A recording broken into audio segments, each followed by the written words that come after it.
الحمدللہ رب العالمین والصلاة والسلام علی سید الانبیاء والمرسلین اللہم صلی علی سیدنا و مولانا محمد وعلی آلہ واصحابہ وبارک وسلم وصلی علیہ۔ دنیا کے تمام دیکھنے والوں کو، تمام چاہنے والوں کو، تمام پیار کرنے والوں کو، اور جہاں جہاں تک اس وقت میری آواز کو سنا اور مجھے دیکھا جا رہا ہے، جنید اقبال کی جانب سے انتہائی محبت کے ساتھ السلام علیکم۔ ایک بار پھر ناظرین، آپ کو پر نور صبح نور کے ساتھ میں دل کی عطا گہرائیوں سے خوش آمدید کہتا ہوں، اور آئیے بلا توقف چلیں حضرت ابو انیس محمد برکت علی علیہ رحمہ کی تعلیف اسماء النبی کریم صلی اللہ علیہ وآلہ وسلم سے رسول اللہ صلی اللہ علیہ وآلہ وسلم کا قسم مبارک پڑھنے اور سننے کی سعادت حاصل کرتے ہیں۔ سیدنا المقتصد صلی اللہ علیہ وآلہ وسلم، ہمارے سردار میانہ روی اختیار فرمانے والے، درود و سلام بھیجے اللہ آپ صلی اللہ علیہ وآلہ وسلم پر، آپ صلی اللہ علیہ وآلہ وسلم کے آل پاک پر، اور صحابہ کرام رضوان اللہ تعالیٰ علیہم اجمعین پر۔ حضرت سیدنا احنف بن رضی اللہ تعالیٰ عنہ بیان کرتے ہیں کہ حضور نبی کریم صلی اللہ علیہ وآلہ وسلم نے ارشاد فرمایا کہ بے شک اللہ تعالیٰ کے نزدیک تمام امور میں سب سے زیادہ محبوب چیز محنت میں میانہ روی اور قدرت کی حالت میں معاف کرنا اور سرپرستی میں نرمی برتنا ہے۔ ہمارے ساتھ جناب جڑے رہیے آپ، کیونکہ آج حضور غوث العظم دستگیر حضرت شیخ عبدالقادر جیلانی رضی اللہ تعالی عنہ کے فضائل اور ان کی کرامات پہ گفتگو ہوگی۔ ناظرین کرام، شمالی فارس میں بحیرہ کیسپین کے جنوبی ساحل پر گیلان نامی قصبے کے آسمان سے چمکنے والے والد گرامی کی طرف سے حسنی اور والدہ ماجدہ کی طرف سے حسینی نسب پا کر نجیب الطرفین ہونے کا تاج اپنے سر اقدس پر سجانے والے، ولادت سے پہلے ولایت کی بشارت عطا کیے جانے والے، دین اسلام کی احیاء کے لیے محی الدین کا لقب پانے والے، تصوف کی دنیا میں رہتی دنیا تک تمام ولیوں کی سرداری کے علم سے نوازے جانے والے، تمامی سلاسل کو اپنے در سے فیضان بانٹنے والے، انسان تو انسان جنات کو بھی اپنے علم سے اور اپنی ولایت سے فیضیاب فرمانے والے، بچپن ہی سے اللہ کی خاص رحمتوں اور نوازشات سے حصہ پانے والے اور فرشتوں کے جلاؤ میں چلنے والے، قریباً 18 سال کی عمر میں اپنی والدہ ماجدہ سے حصول علم کے لیے جدا ہو کر طویل اور صبر آزما سفر کر کے اس عہد کے عظیم علمی مرکز بغداد میں علم کی طلب کے لیے تشریف لے جانے والے، اپنی نظر کرم سے بڑے بڑے گناہگاروں کے قلوب کو گناہوں سے مکمل طور پہ پاک کر دینے والے، مصفہ کر دینے والے، مجلہ کرنے والے، ان کو ولایت کے منصب عطا کرنے والے، اپنے شیخ ابو سعید مخزومی رحمۃ اللہ علیہ کے مدرسے میں تمام دینی علوم کی تکمیل کر کے اور پھر اسی مرکز علمی میں اپنے شیخ کے جانشین مقرر ہونے والے، تقریباً عمر کے 50 برس علم ظاہر و علم باطن کے حصول میں صرف کرنے والے، علم حاصل کر کے قطبیت کے مرتبے پر فائز ہونے والے، استاذ الاساتذہ اور شیخ کامل کے حضور حاضر ہو کر سعادت کی منزلوں کو پانے والے، صائم الدہر قائم اللیل ہونے کی وجہ سے موتی کی طرح چمکتا چہرہ رکھنے والے، سرور دو جہاں صلی اللہ علیہ وآلہ وسلم کے قدمین شریفین پر گامزن رہ کر نبی کریم صلی اللہ علیہ وآلہ وسلم کے خلق عظیم کا مظہر بن کر امام الاولیاء، قدوۃ الاصفیاء، محبوب سبحانی، غوث سمدانی اور غوث اعظم کے مرتبے کو پانے والے، اپنی حیات طیبہ میں عظیمت و استقامت کی منازل سے گزر کر صاحب کرامت بننے والے، سیدہ کائنات اور مولا کائنات کے حسنی حسینی پھول، سلطان الاولیاء، سردار الاولیاء، انتخاب الہی اور انتخاب محبوب الہی، لقب محی الدین کی تکمیل کے لیے بھیجے جانے والے، علماء کے پیشوا، عارفوں کے رہنما، فضائل و کرامات میں بے مثل و بے مثال، عبادتوں، ریاضتوں اور مجاہدوں میں باکمال، ولایت کبریٰ کا تاج اپنے سر اقدس پر سجانے والے حضور غوث العظم دستگیر حضرت شیخ عبدالقادر جیلانی رضی اللہ تعالیٰ عنہ وہ ہستی ہے ناظرین جو شریعت پر استقامت کا عظیم پہاڑ ہیں اور کرامات کا بہتا ہوا سمندر ہیں۔ آپ کی نظر کو وہ کمال حاصل تھا کہ جس پر پڑتی اس کی کیفیت بدل دیتی، اور جس شخص پر آپ کی نگاہ جمال آفری یعنی آپ توجہ فرما لیتے تھے، وہ چاہے کتنا ہی کرخت مزاج ہو، سنگدل کیوں نہ ہو، مطیع اور غلام بن جایا کرتا تھا۔ آپ کی نگاہ پر نور نے معاشرے میں بدعمالی اور بد کرداری کرنے والے افراد کی اصلاح فرمائی۔ آپ کا ارشاد گرامی ہے کہ میرے ایک ہاتھ میں یعنی میرے ہاتھ پر تقریباً 1 لاکھ کے قریب ڈاکوؤں نے، قزاقوں نے، فساد انگیزوں نے اور بدعتی لوگوں نے توبہ کی، اسی لیے شیخ ابن تیمیہ پکار اٹھے کہ شیخ کی کرامات حد تواتر کو پہنچی ہوئی تھی، اور ان میں سب سے بڑی کرامت مردہ دلوں کی مسیحائی تھی۔ ناظرین کرام، فضیلت کی اس اس منزل میں اور کردار کی اس رمق کو سمجھنا ناظرین بہت ضروری ہے کہ شیخ ارادہ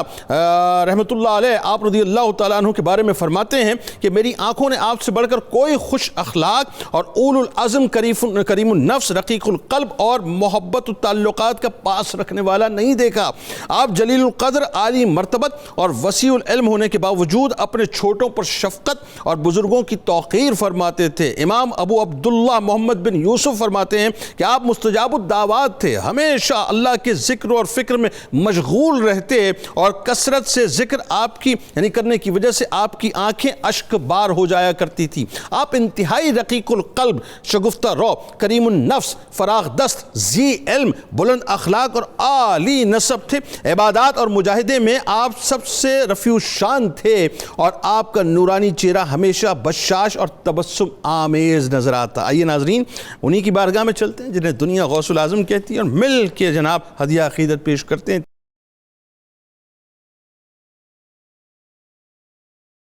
سب سے پہلے علامہ صاحب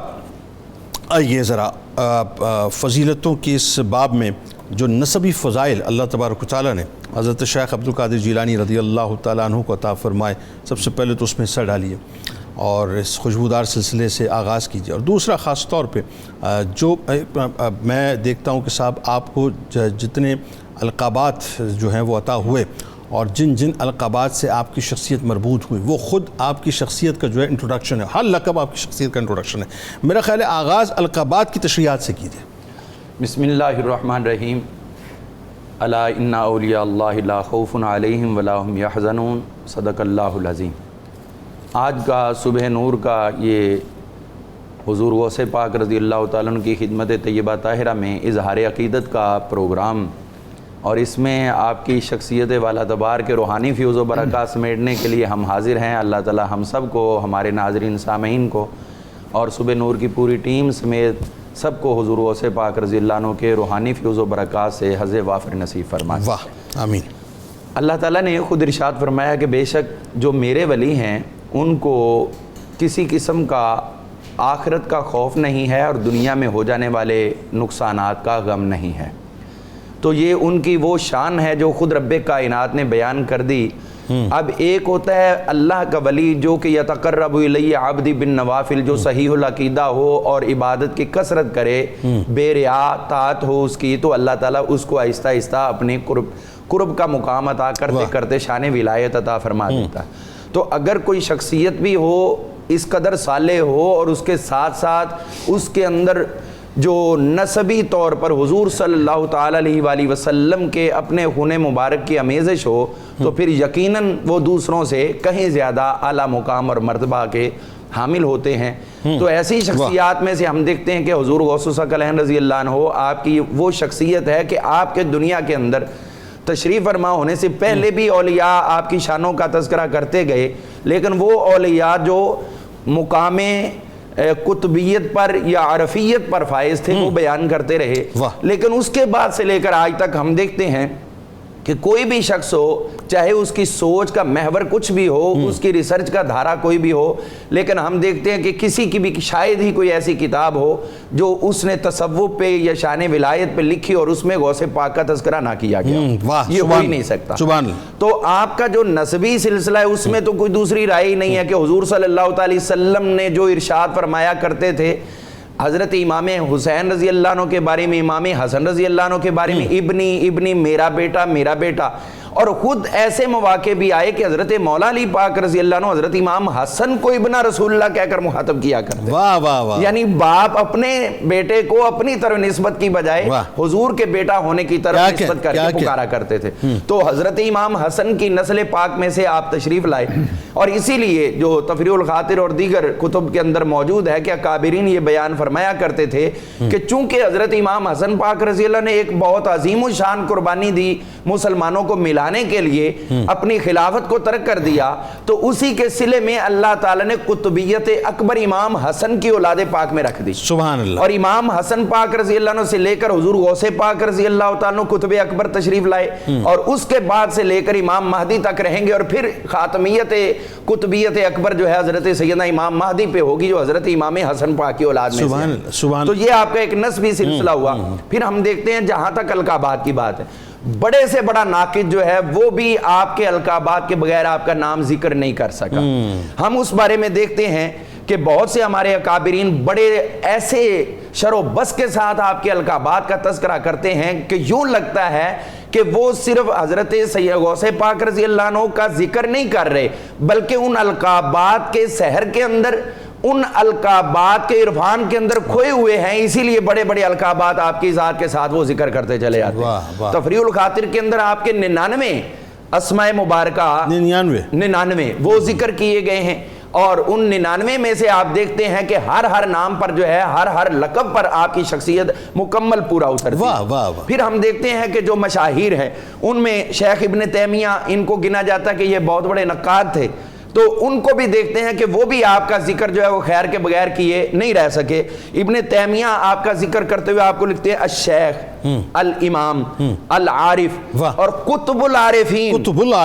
قطب کا لفظ بولنا جو آج کہتے ہیں یہ قطب کیا ہے، تو وہ ابن تیمیہ کو پڑھے کہ انہوں نے عارف نہیں بلکہ قطب العارفین قرار دیا. یہ سوال ابن تیمیہ سے کریں جی. تو مجموع الفتاوی کے اندر انہوں نے ذکر کیا، اور مجموع الفتاوی کا یہ مطلب ہے کہ انہوں نے یہ جو تحریر لکھی بطور تحریر نہیں بلکہ فتوے کی صورت میں. قطب العارفین آپ کا انہوں نے لقب لکھا ہے. اسی طرح جہاں پر بھی الاستقامہ ان کی کتاب ہے اس کے اندر ذکر کیا، اور آپ کا نام جہاں لیتے وہاں قدس اللہ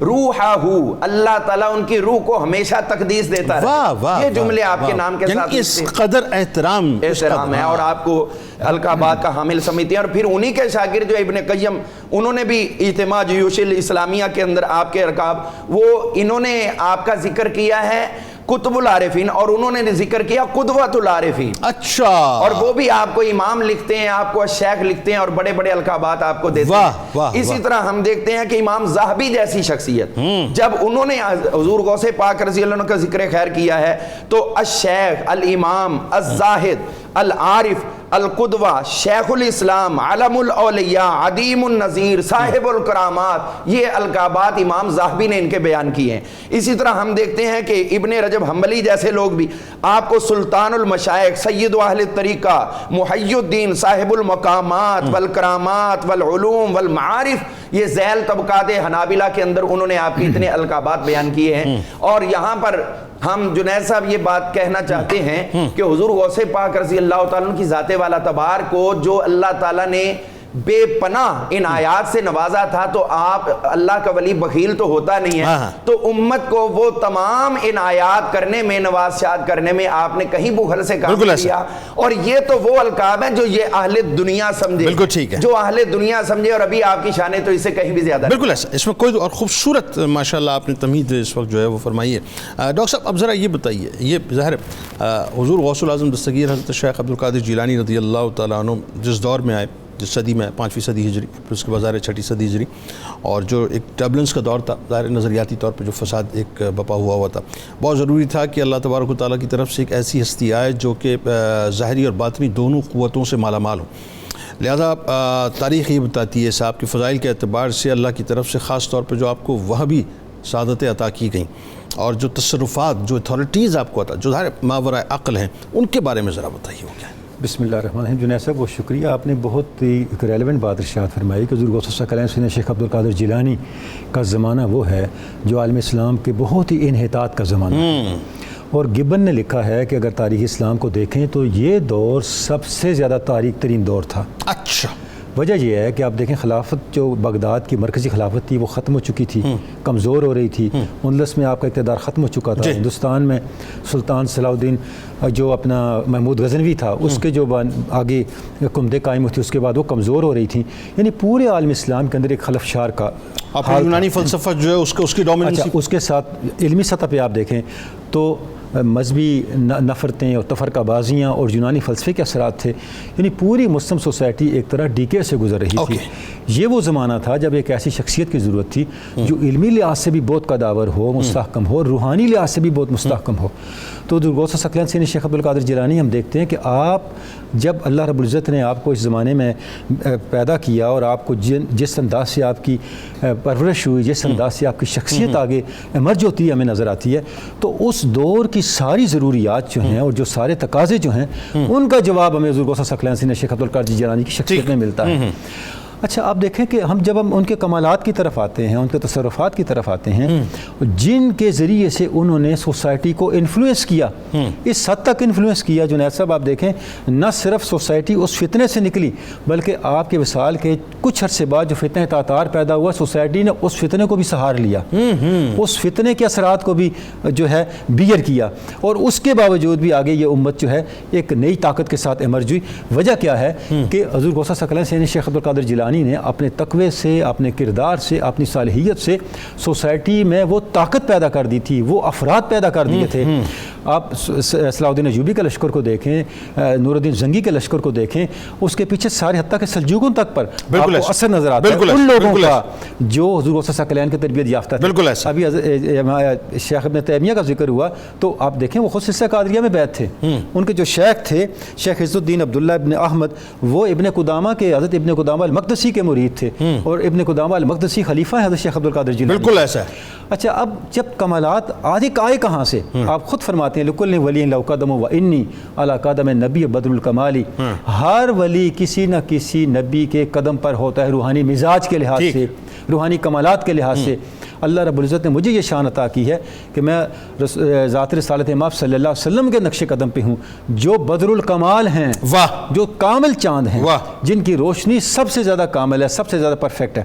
تو یہ جو آپ صلی اللہ علیہ وسلم کی ذات کے اندر فنائیت ہے، آپ کا جو تقوی ہے، اس تقوی کی بنیاد پہ، اس دین کے اوپر حقیقی رسوخ کی بنیاد پہ حضور غوث ثقلین سینی شیخ عبدالقادر جیلانی کے اندر ہمیں علمی کمالات بھی نظر آتے ہیں اور اس کے ساتھ ساتھ روحانی کمالات بھی نظر آتے ہیں۔ اب جو ہے سب دیکھیں کہ آپ کی مجالس کے اندر ہم دیکھتے ہیں کہ جو لوگ جانے والے تھے، ایک نے کتنی شخصیات ہیں جنہوں نے، امام عبداللہ جعفری ہیں، خود ابن تیمیہ ہیں جنہوں نے یہ بیان کیا کہ حضور غوث ثقلین وہ شخصیت ہیں جن کی کرامات حد تواتر کو پہنچی ہوئی، سبحان اللہ، یعنی اتنی زیادہ عام ہیں، اتنا ان کا مشاہدہ کیا کرنے والے لوگ موجود ہیں کہ آپ ان کا انکار نہیں کر سکتے۔ اچھا اسی کا تو اثر تھا کہ خالی علم ظاہر سے آپ مردہ سوسائٹی کو بحال نہیں کر سکتے، جس وقت سوسائٹیز میں جنید صاحب ویلیوز موجود ہوتی ہیں ان ویلیوز کو علم ظاہر سے برقرار رکھا جا سکتا ہے، ٹھیک ہے، لیکن جب ویلیوز ختم ہو چکی ہوں ان کو بحال کرنے کے لیے آپ کو علم ظاہر کے ساتھ ساتھ علم باطن کی بھی ضرورت ہے، یعنی ایک میجر سرجری کی ضرورت، اسپریچول سرجری کی ضرورت، ایک ایسی طاقت کی ضرورت ہے کہ آپ صرف بات نہ کریں، اس بات کی تاثیر بھی دکھا رہے ہوں، بالکل ٹھیک، اس بات کا ایفیکٹ بھی دکھا رہے ہوں۔ حضور غوث ثقلین سینی شیخ عبدالقادر جیلانی کی شخصیت کے اندر ہمیں یہ چیز نظر آتی ہے۔ یہی وجہ ہے کہ آپ عام آدمی سے بھی اسی طرح بات کرتے ہیں، جس طرح بادشاہوں سے بات کر رہے ہیں چاہے عام آدمی سے بات کریں، آپ کو کوئی فرق نہیں نظر آئے گا، بالکل، یعنی آپ کی خانقاہ سے اور آپ کے ممبر سے جو صدائے حق بلند ہوتی ہے وہ پوری سوسائٹی کو ایڈریس کر رہی ہے اور پوری سوسائٹی کو درست کر رہی ہے۔ یعنی آپ کی سوسائٹی میں، آپ کی مجلس میں بیٹھنے والے چاہے عام آدمی ہوں، علماء ہوں، صوفیاء ہوں یا اس وقت کے حکمران ہوں، سب کے سب رہنمائی لے رہے ہیں، سب کے سب ہدایت لے رہے ہیں۔ تو یہ اثر کیوں عام ہو رہا ہے؟ یہ اثر صرف اس لیے عام ہو رہا ہے، آپ کی تاثیر اس لیے آگے بڑھ رہی ہے کہ آپ کی شخصیت سائملٹینیسلی علم ظاہر اور علم باطن، ظاہری علوم، باطنی علوم، ظاہری طاقت، باطنی طاقت، ان دونوں طاقتوں کے ساتھ جو ہے وہ کلام آگے کر کے۔ ایک اور بات جو بڑی اہم ہے کہ کسی شخصیت کو جب یہ پتہ لگ جائے کہ اللہ تعالیٰ نے مجھے کچھ طاقتیں عطا کی ہیں جو کہ ما فوق العقل بھی ہیں، اور وہ ظاہر ہے وہ تصرفات جو ہے میں اس کا استعمال بھی کر سکتا ہوں، اور پھر وہ استعمال کریں اور دین حق کے مطلب جو ہے اپنا حق میں جو ہے باقاعدہ اس کا استعمال کریں، تو یہ بنیادی طور پر جو اس شخصیت کی شان کا مطلب پہلو ہم کہیں گے، کیا کہیں گے؟ ایسا نہیں ہے جنید صاحب، گزارش یہ ہے، یہ اللہ کی سنت ہے۔ ہاں، کیسے؟ اللہ رب العزت نے جب سوسائٹیز میں دینی قدریں مٹ گئیں، صالحین کے تقوی اور ان کو عطا کیے گئے خوارق کے ذریعے وہ قدریں بحال کی۔ کیسے؟ اصحاب کہف کو آپ دیکھیں، 309 سال زندہ رہے، بالکل ایسے سوئے رہے، اور 309 سال کے بعد اللہ نے جب ان کو زندہ کیا، کس لیے زندہ کیا؟ کہ اس زمانے میں جو جتنے لوگ تھے وہ حیات بعد الموت کے منکر ہو چکے تھے، حتیٰ کہ بڑے بڑے جو عیسائی علماء تھے وہ حیات بعد الموت کے منکر تو اللہ نے وہ دکھایا، اور بادشاہ نے دعا کی یا اللہ کوئی ایسا سبب پیدا کر کہ حیات بعد الموت پہ لوگوں کا یقین بحال ہو. بالکل ٹھیک. تو جب اصحاب کہف زندہ قرآن مجید ہے تو ان کو دیکھ کے لوگوں کا یہ حیات بعد الموت پہ اعتقاد جو ہے وہ بحال ہوا. اس کا مطلب یہ ہے جیسے میں نے پہلے عرض کیا یہ اللہ رب العزت کا طریقہ ہے اصحاب کہف کی طریقے سے، ان کی زندگی سے، ان کے اسوہ سے، ان کو عطا کیے گئے خوارق سے جس کا قرآن مجید نے ڈائریکٹ ذکر کیا. اس کو تو آپ نہیں کہیں لے کے جا سکتے. یہ ثابت ہوتا ہے کہ سوسائٹی میں جب ویلیوز ختم ہو رہی ہوں اللہ رب العزت ایسی شخصیات کو سامنے لے کے آتا ہے جن کے روحانی کمالات کے ذریعے سے اور اللہ کے ان پہ اوپر جو عنایات ہیں ان کے ذریعے سے لوگوں کا یقین بحال ہوتا ہے. بالکل ٹھیک.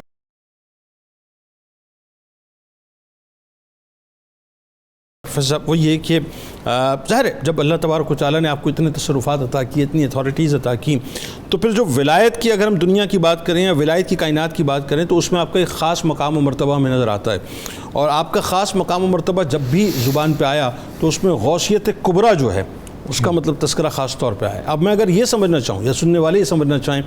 کہ ولایت کی دنیا میں حضرت شیخ عبد القادر جیلانی رضی اللہ تعالیٰ عنہ کا جو مقام اور مرتبہ ہے، ان کی جو فضائل ہیں بنیادی طور پہ، یا ان کا جو ڈیزگنیشن ہے، ان کا جو رتبہ ہے، وہ غوثیت کبریٰ کی روشنی میں اگر ہم سمجھنا چاہیں تو کیسے سمجھیں گے؟ بسم اللہ الرحمن الرحیم والصلاة والسلام علی سید الانبیاء والمرسلین. جنید بھائی، حضور غوث اعظم شیخ عبد القادر جیلانی رحمۃ اللہ تعالیٰ علیہ آپ قطب الاقطاب بھی ہیں، فرد الافراد بھی ہیں، قطب ربانی بھی ہیں، محبوب سبحانی بھی ہیں. اللہ تعالیٰ نے جماعت اولیاء کے اندر فضائل و مناقب کے اعتبار سے اور کمال کے اعتبار سے بہت ساری خصوصیات سے آپ کو نوازا تھا. اعلیٰ حضرت فرماتے ہیں جو ولی قبل تھے یا بعد ہوئے یا ہوں گے سب ادب رکھتے ہیں دل میں میرے آقا تیرا. واہ. حضور غوث اعظم شیخ عبد القادر جیلانی کا یہ جو منصب ہے غوثیت کبریٰ، اس کو سمجھنے سے پہلے یہ سمجھنا ضروری ہے کہ غوث کہتے کس کو ہیں. غوث کا لغوی معنی ہے فریاد کو پہنچنے والا، دستگیری کرنے والا. تو حضور غوث اعظم شیخ عبد القادر جیلانی اللہ تعالیٰ کے حکم سے، اس کے اذن سے اور اس کی عطا سے اغواث کے بھی غوث ہے اور غوثیت کبریٰ کے مقام پر آپ کو فائز کیا گیا. جب اس کی ہم تفصیل دیکھتے ہیں تو غوث اس شخصیت کو کہا جاتا ہے جو تمام اولیاء کرام پر فوقیت رکھتی ہے، قدرت الہی کا مظہر ہوتی ہے، اس کا ہر قول اور ہر فعل اسماء الہی کا مظہر ہوتا ہے. اپنے اس امتیازی درجے کے سبب وہ معرفت الہی کے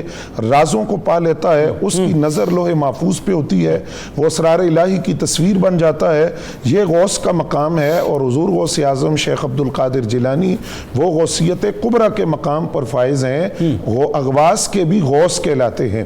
جو اب غوثیت کبریٰ کا مقام ہے اس کے والے سے حضرت قاضی ثناء اللہ پانی پتی نے تفسیر مظہری میں لکھا، مجدد الفسانی رحمۃ اللہ علیہ نے مکتوبات شریف میں لکھا، اعلیٰ حضرت نے اپنے ملفوظات میں لکھا، علامہ محمود آلوسی نے تفسیر روح المعانی میں لکھا کہ یہ غوثیت کبریٰ کا مقام ہے کیا. فرماتے ہیں اصل میں یہ مقام تھا مولا علی المرتضیٰ شیر خدا رضی اللہ تعالیٰ عنہ کے پاس، اور آپ کے اس امت سے پہلے امتوں کے اندر جو ولی ہوئے وہ بھی مولا علی کے توسل سے بنے کہ مولا علی المرتضیٰ کو اللہ تعالیٰ نے یہ شان بخشی تھی کہ آپ عالم ارواح کے اندر بھی ولایت تقسیم کرتے تھے. آپ کے بعد یہ منصب امام حسن پاک کے پاس آیا، امام حسن سے امام علی مقام، پھر امام زین العابدین، امام محمد باقر، امام جعفر صادق، امام موسیٰ کاظم، امام علی رضا، امام محمد تقی، امام علی نقی، یہاں تک امام حسن عسکری تک پہنچا. امام حسن عسکری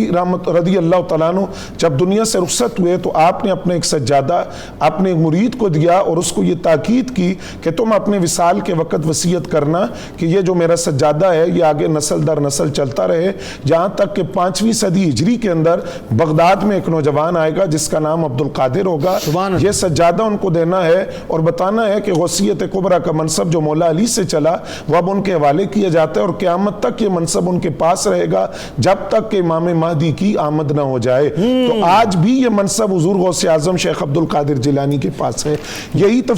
تفسیر مظہری کے اندر لکھنے کے بعد قاضی ثناء اللہ پانی پتی لکھتے ہیں کہ حضور غوث اعظم فرماتے ہیں اسی بنیاد پر غوثیت کبریٰ کے مقام کی بنیاد پر کہ میری روحانی حالت اور میرے قلب اور قالب یعنی میرے جسم کے پیدا ہونے سے پہلے ہی میرا جسم برگزیدہ اور مصفہ تھا کیونکہ غوثیت کبریٰ کے لیے مجھے منتخب کیا گیا تھا. سبحان اللہ. اور اسی شعر کے اندر آپ اشارہ کرتے ہیں افلت شموس الاولین وشمسنا ابدا لا افق لا تغرب. فرمایا پہلوں کے سورج جو تھے وہ طلوع ہوئے اور طلوع ہو کر ڈوب گئے اور حضور غوث اعظم کا جو سورج طلوع ہوا ہے وہ قیامت تک چمکتا رہے گا. مجدد الفسانی نے مکتوبات شریف کے اندر لکھا, آپ فرماتے ہیں آپ کے اور ائمہ اہل بیت کے درمیان کوئی بھی شخص اس مرکز پر جلوہ گر نہیں ہوا جس مرکز کو غوثیت کبریٰ کہا جاتا ہے. اب اس راہ کے اندر نجبا ہوں, اقطاب ہوں, سب کو فیض حضور غوث اعظم کے در سے ملتا ہے, کیونکہ یہ مرکز آپ کے سوا اور کسی کے حصے میں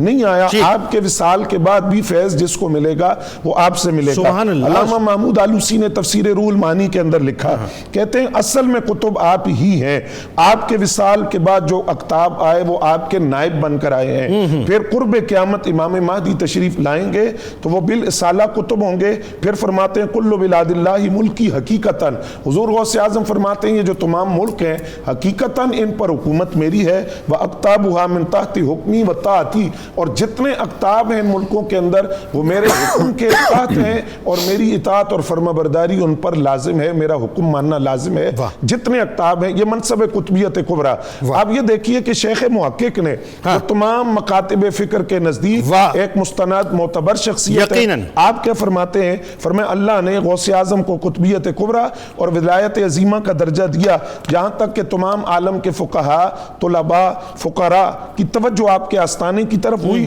عالم ملکوت سے لے کر عالم دنیا تک آپ کے جلال و کمال کا شہرہ ہوا. تمام مخلوق کے قلوب آپ کی عظمت کے سامنے سرنگوں ہیں. جود و عطا کے خزانوں کی کنجیاں, قدرت و تصرف کی لگامیں آپ کے ہاتھ میں دی گئی. اگر دوسرے لوگ قطب ہیں تو آپ قطب الاقطاب ہیں, دوسرے لوگ سلطان ہیں تو آپ شہنشاہ سلاطین ہیں. اور آخری جملہ شیخ محقق کا جو ایک قابل توجہ بات ہے, آپ فرماتے ہیں میں بھی انہی کی پناہ کا طلبگار ہوں, اور اگر کبھی راستے سے بھٹک جاؤں تو وہ میری رہنمائی کریں گے, اگر ٹھوکر کھاؤں تو حضور غوث اعظم مجھے سبحان اللہ. یعنی بر صغیر میں جس ہستی کے دامن سے لوگ علمی طور پر فیضیاب ہوتے ہیں تمام مسالک کے, وہ ہستی جن کے دامن سے وابستہ ہیں وہ حضرت شیخ عبدالقادر جیلانی رضی اللہ تعالیٰ عنہ.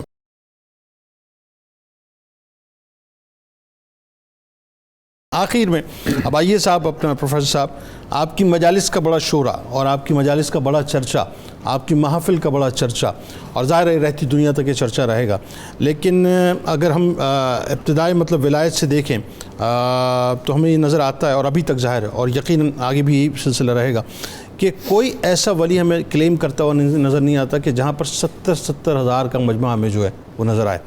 تو جو اچھا صرف یہی نہیں بلکہ اس مجمع میں, ان مجالس میں, ان محافل میں جس طرح سے آپ کی کرامات کا, یعنی آپ کی علمی کرامات کا بھی اور آپ کی روحانی کرامات کا بھی جو ظہور ہوتا تھا وہ بھی بیانڈ دی امیجنیشن ہے. بتائیے ذرا. بھائی حقیقت یہ ہے کہ حضور غوث اعظم شیخ عبدالقادر جیلانی رضی اللہ تعالیٰ عنہ کی جو مجلس واعظ ہے وہ بذات خود آپ کی ایک کرامت ہے. وہ اس اعتبار سے کہ آپ دیکھیے کہ 70,000 کا مجمع ہے, اور اس 70,000 کے مجمع میں بغیر لاؤڈ سپیکر کے ایسی گفتگو کرنا کہ جس طرح سامنے بیٹھا ہوا شخص سن رہا ہے, آخری صف میں بیٹھا ہوا آخری آدمی بھی آپ کی گفتگو کو اسی وضاحت کے ساتھ سن رہا ہے. اور پھر یہ اس حوالے سے بھی یہ مجلس واعظ آپ کی ایک کرامت ہے کہ 13 علوم میں آپ کلام کرتے ہیں, اور 70,000 کے مجمع میں سے ہر شخص کے بارے میں آپ جانتے ہیں اس کے دل میں کیا ہے, یہ کیا سوچ رہا ہے, کیا سوال ہے, کیا سننا چاہتا ہے. حضور غوث اعظم شیخ عبدالقادر جیلانی رحمۃ اللہ علیہ کی مجلس واعظ کے اندر جو کرامات کا ظہور ہوا ان میں سے ایک کرامت ہے جس کو شیخ عدی بیان کرتے ہیں کہ وہ 70,000 کا مجمع موجود ہے کہ اچانک بارش شروع ہو گئی. جب بارش شروع ہوئی تو لوگ اس بارش کی وجہ سے اٹھ کر تھوڑا متفرق ہوئے, منتشر ہوئے. تو حضور غوث اعظم نے آسمان کی طرف دیکھا اور عرض کیا انا اجمع و انت تفرق, یا اللہ میں جمع فرماتا ہوں اور تو ان کو متفرق فرما رہا ہے, منتشر فرما رہا ہے. فرماتے ہیں اتنی بات فرمانی تھی کہ جو مجلس تھی اس پر بارش نہیں برستی تھی لیکن آپ کے مدرسے کے چاروں طرف بارش ہو رہی تھی. تو یہ آپ کی ایک کرامت کا جو ظہور تھا, روحانی طاقت کا, تصرف کا, جو اللہ تعالیٰ اولیاء کرام کو عطا فرماتا ہے. اسی طرح شیخ ابو بکر اماد فرماتے ہیں دوران مطالعہ ایک سوال میرے ذہن میں پیدا ہوا, اس کا جواب حاصل کرنے کے لیے میں حضور غوث اعظم کی مجلس میں آیا اور میں ذہن یہ لے کر آیا کہ میں سوال نہیں کروں گا, سوال بھی آپ بتائیں گے اور جواب بھی آپ بتائیں گے. تو جب میں حاضر ہوا, جیسے میں مجلس میں داخل ہوا تو آپ نے ایک جملہ ارشاد فرمایا جو میرے سوال کا جواب تھا, لیکن میں نے سوچا کہ ہو سکتا ہے کہ یہ بات ویسے ایسے آپ نے کی ہو تو آپ نے میری طرف توجہ کر کے دوبارہ وہ جملہ ارشاد فرمایا. تو میں نے سوچا کہ خطباء کی عادت ہوتی ہے وہ دائیں بائیں دیکھ کر بات کرتے ہیں, تو ہو سکتا ہے اس بنیاد پر یہ بات کی ہو. اب وہ شیخ ابو بکر اماد فرماتے ہیں میرے والد کچھ عرصے سے گھر سے غائب تھے, تو حضور غوث اعظم نے تیسری مرتبہ میری طرف دیکھ کر وہی سوال کا جواب دہرایا اور ساتھ کے بعد ارشاد فرمائی قم قد جاء ابو کا, اٹھ کر کھڑا ہو تیرا والد تیرے گھر میں پہنچ چکا ہے. تو وہ فرماتے ہیں کہ وہ سوال بھی جان لیا اور گھر کی جو کیفیت تھی اس کو بھی حضور غوث اعظم نے اپنی اس فراست مومنانہ سے اور وہ جو ولی کی نگاہ کے اندر طاقت اللہ تعالیٰ نے رکھی ہے اس طاقت سے آپ نے جانا کہ گھر کی کیفیت کیا ہے. اسی طرح ایک احمد بن صالح ہیں, وہ بیان کرتے ہیں کہ آپ اپنی مجلس کے اندر قضاء اور تقدیر کے موضوع پر بات کر رہے تھے. اس گفتگو کے دوران ایک سانپ چھت سے گرا, ایک بڑا سانپ تھا, آپ کی آستین سے داخل ہوا, جسم سے ہوتے ہوئے آپ کی گردن کے اندر لپٹ گیا, پھر آپ کے سامنے آ کر بیٹھا اور اس سانپ نے آپ سے کلام کیا. اس نے کہا عبد القادر میں نے بڑے بڑے اولیاء کو آزمایا لیکن آپ جیسا ثابت قدم میں نے نہیں دیکھا, جو ثابت قدمی آپ نے دکھائی. آپ نے فرمایا اب تو میری بات سن, مسئلہ یہ ہے کہ میں قضاء اور تقدیر کے موضوع پہ بات کر رہا تھا, تو کیا ہے, تو ایک کیڑا ہے جو قضاء کے ساتھ حرکت کرتا ہے اور قدرت اور تقدیر کے ساتھ تو ساکن ہو جاتا ہے. تو میں نہیں چاہتا تھا کہ میرا جو عمل ہے وہ میرے قول کے خلاف ہو, تو قضاء اور تقدیر کا جو مسئلہ ہے وہ اپنے میں نے عمل سے اور فعل سے سمجھایا کہ تو ایک کیڑا ہے, اللہ تعالیٰ کی طرف سے قضاء اور قدر کا پابند ہے. بہت شکریہ آپ تینوں احباب کا تشریف لائے. منبع جود و سخا ہے غوث اعظم دستگیر, بے کسوں کا آسرا ہے غوث اعظم دستگیر, نام نامی آپ کا ہے گونجتا ہر ہر جگہ, مصطفیٰ کے دل ربا ہے غوث اعظم دستگیر,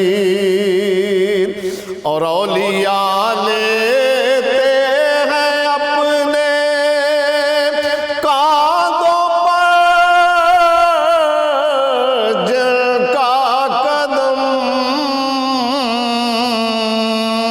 سب کے ہی مشکل کشا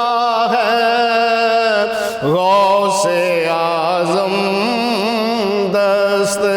دستگیر, ہے مریدی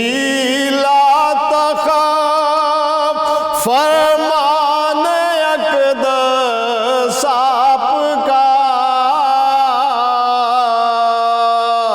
سب کا ہی کرتے بھلا ہے غوث اعظم دستگیر, المدد یا غوث اعظم, المدد یا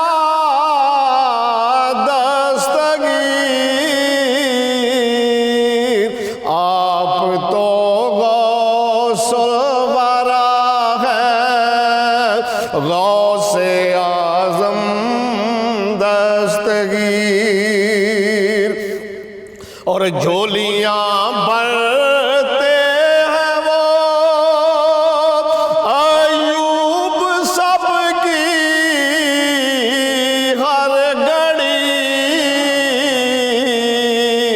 جھولیاں بھرتے ہیں وہ ایوب سب کی ہر گھڑی, لطف کا بحر سخا ہے غوث اعظم دستگیر, بے کسوں کا آسرا ہے غوث اعظم دستگیر.